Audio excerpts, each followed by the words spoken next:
Good morning, everyone. I certainly hope that where you are, it's, less wet with rain because here you can't walk anywhere unless you're on cement or pavement without getting totally muddy.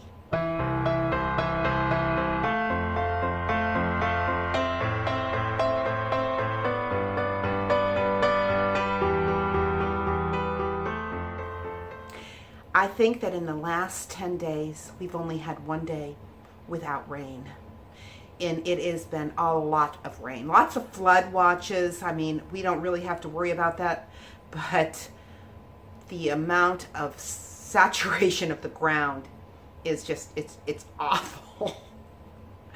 But anyways, oh my goodness, have you ever had one of those weekends where you are so extremely busy that you don't even have time to put your dishes in the dishwasher or to wash them?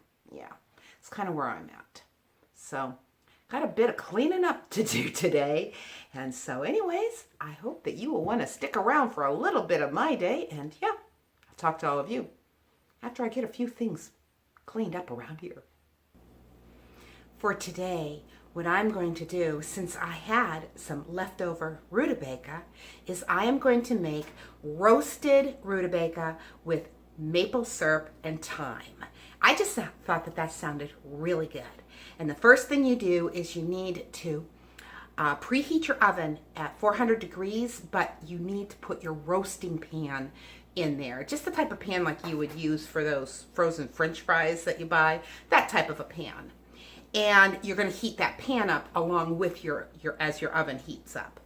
And we're just going to put 2 tablespoons of olive oil, 1/3 cup of maple syrup, and a teaspoon of dried thyme, and basically toss that all together. Sprinkle some salt and pepper in to taste. And when that pan is all nice and hot with your oven, you're going to put that onto that pan and then just spread it out in the pan. And any leftover oil at the bottom of the bowl that we've mixed all this up in, you don't pour that in. You just leave that in the bowl, because what we're going to do is we are going to cook this for 25 minutes. And after 25 minutes, we're going to drizzle that little bit of leftover oil, it says, onto the rutabaga and cook for another 15 to 20 minutes. And if you would like, you can sprinkle some fresh thyme. I don't have any fresh thyme. I just have my dehydrated thyme. So anyways, yeah, that's what we're going to do. So in my bowl here, we have the cut up rutabaga, and it's just going to take 2 tablespoons of the olive oil,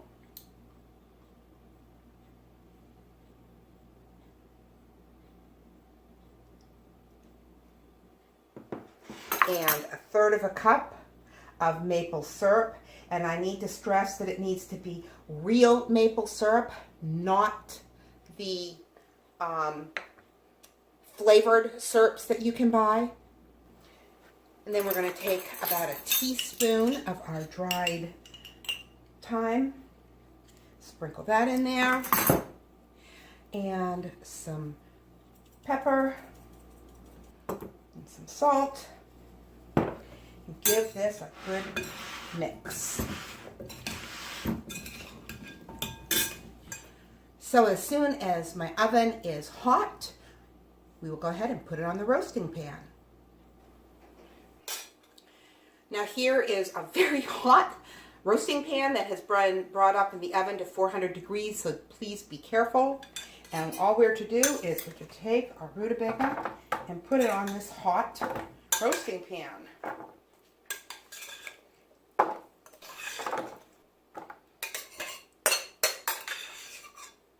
And remember, reserving the little bit of oil that's in the bottom of our bowl. Just making sure that they are all flat, not on top of each other, touching the pan. And then we're going to stick it back into the oven and time it for 25 minutes. Okay, so here we are. I just removed these from the oven after 25 minutes. I'm just going to give them a little toss here. There seems to be a lot of oil at the bottom of my pan. So there's some browning going on, not a whole lot yet. And they're beginning to feel tender, but they're still pretty hard too. So I'm going to go ahead. I'm going to, whoops, I don't think I have that flap here. Some of them are still on each other. So I am just going to go ahead and drizzle this onto my rutabaga a little bit, and then we're going to continue cooking them in the oven for another 15 to 20 minutes.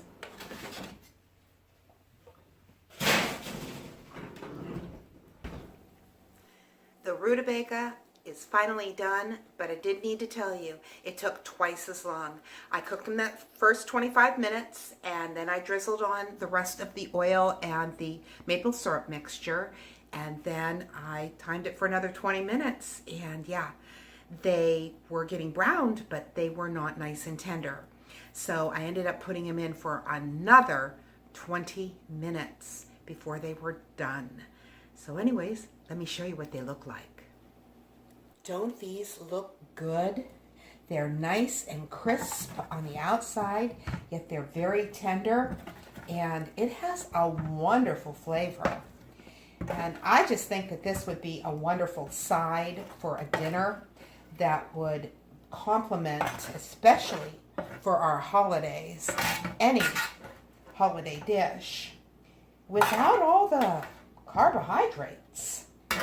And yet it still has the sweetness because of the maple syrup. So anyways, I hope that you enjoyed this. And yeah, I'll talk to all of you in just a little while. For our devotion today, we are going to be reading from Ephesians chapter 5, verse 14. For anything that becomes visible is light. Therefore it says, awake, O sleeper, and arise from the dead, and Christ will shine on you. The church, speaking to believers, are constantly exhorted to wake up. In Romans 13:11, we're told the hour has come for you to wake up from your slumber, because our salvation is nearer now than when we first believed. And in Thessalonians 5, verse 6, it says, let us not be like others who are asleep, but let us be alert. You see, there is such a thing as spiritual sleep. Notice that our scripture verse for today says, wake up, O sleeper, rise from the dead. This verse is often spoken to sinners, but it was not written to sinners. Ephesians was never written to sinners. In fact, it's not a message to sinners at all. But it is a message written to the Ephesian church. Yet the writer is telling them to wake up. This is what A.W. Tozer has to say about this verse. It is perfectly possible for a good, faithful, loyal church member to be spiritually asleep, being in a spiritual state that parallels natural sleep. When you go to sleep tonight, the fact that you are unconscious and out of the running for a while is not bothering you. You know that normally you will wake up again. You're not dead, but you are cut off from your environment, all but that which is reflex, breathing, and a few other things. Likewise, it is possible to be a Christian, to be in the church, and yet be asleep spiritually. Then you have to be awakened suddenly. Now, I want to point out that this is not suggesting that there are two classes of Christians, the sleeping Christian and the Christian that is awake, but that there are times when every Christian can fall asleep.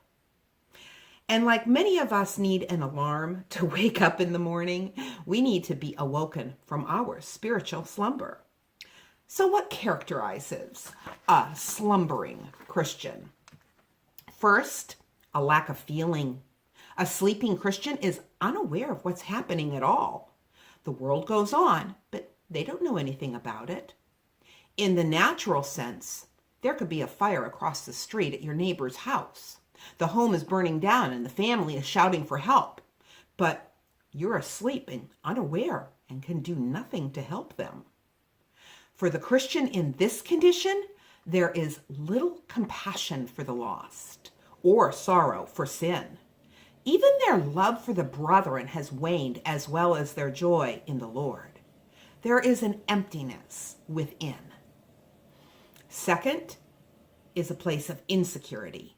Just like when we're naturally sleeping, when we're in spiritual sleep, we cannot defend ourselves.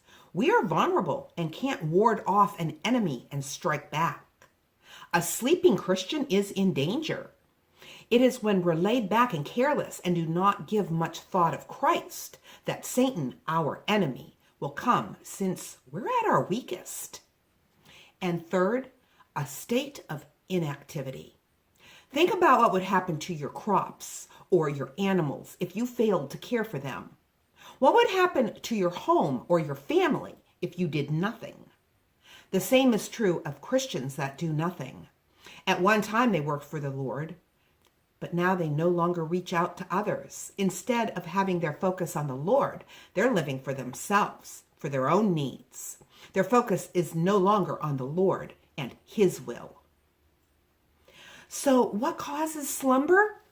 One is when our outward circumstances are the most pleasant.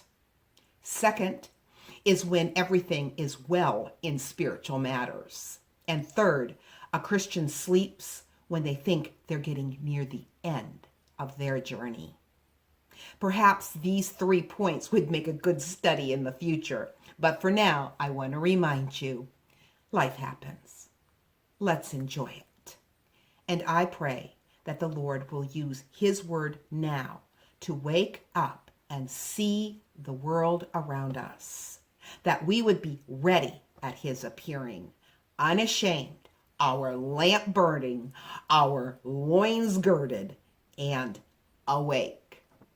God bless, and I will talk to you tomorrow.